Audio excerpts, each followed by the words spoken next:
in relation to Honorable Shyne, the actual story when it started, do you remember watching news or sort of talking about it with your friends and Oh at that yeah. time? At that time, oh yeah. Yeah, this was a huge story. Shine was a breaking artist. He was a developing artist. And I definitely was into hip hop at the time. Everybody was, it was sort of just a huge cultural moment at that Yeah, time. And those artists were all over MTV. I was an MTV baby. So, I grew up on MTV. I grew up on music videos. So, yes. And I was, of course, aware of what went down at the nightclub. That shooting, that was a huge story at the time. It was in the press every single day. So, yes, I was very aware of it. J-Lo was also at that time a big star, and she was involved in it as well. And so, yeah, that news was everywhere. That was permeating culture at the time. If we had had social media at that time, it would have lit up social media. It was everywhere. So very much remember that story. Very much remember Shine.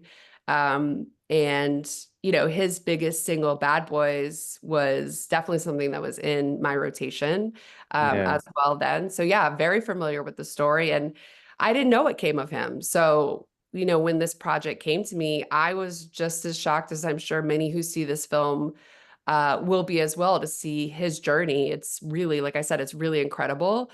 And I too was enthralled to find out all the places, all the stops that he made along the road to get to where he is today. yeah. At the time when it happened, I mean, everybody has speculations, right? And from a law standpoint, nobody's guilty until proven, no matter what anybody thinks, Right. Of course. right? But at the time when this happened, you and your friends or family, what did people think? Because I think Diddy was involved in some capacity too. Like, was Shine innocent at the time of the conversation? Was he set up, or was he just mis, you know, what's the word I'm looking for? Just arrested wrongfully. Like it was just not. Yeah. Yeah, Yeah. I mean, I think there were definitely question marks around it. It seemed murky. It seemed suspicious, but there was a trial and there were verdicts. And so I think at the end of the day, most people took that at face value. And I think I was probably one of them. But it still always felt a little murky. There always felt like there was a sort of black hole around what really went down in that nightclub. And listen, I soon after that moved to New York and was also in nightclubs. And I know how crazy it is in there. There's people everywhere, bodies are pressed against each other. It didn't surprise me to think it wasn't clear who did what in there, because if you've ever been in a nightclub like that, you know that it is hard to tell what's going on. It's dark in there. There's people everywhere.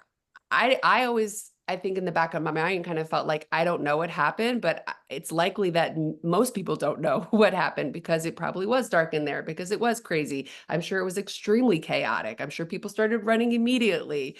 So yeah, there was always a little question mark around it for me. yeah.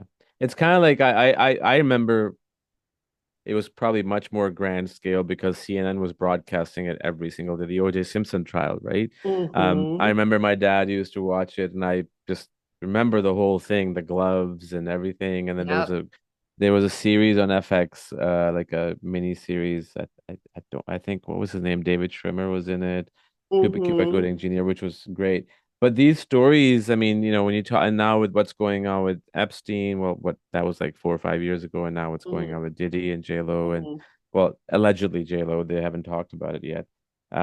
Is how it's been what 25, 26 years, and how things kind of still keep happening, and you figure that you live in a country like United States, Canada, UK, where the laws are very strict, but somehow people are still, do you think people are still able to get away because they have power Yes. um, from the things that they may have been convicted of?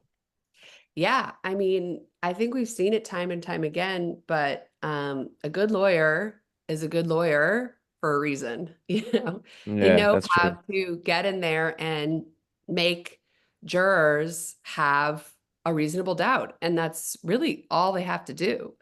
And that's why they get paid the big bucks. And who can pay them the big bucks but the rich and powerful? And so I think the system definitely ends up, for better or for worse, being rigged in that way, just because if you can afford a really good lawyer, then you can likely afford to find a way to put some reasonable doubt in even one juror's mind. And that's really all they have to do when you think about Yeah. it.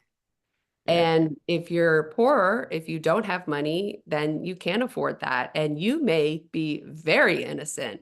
But if you don't have a good lawyer who knows how to put that reasonable doubt in the mind of a juror, then you're going to be convicted. And so the system, it's not fair. And I think it does favor those who have power and those who have money. I don't think every time they're able to get Yeah. Yeah. off, but I definitely think we've seen it before and we'll see it again. That does happen.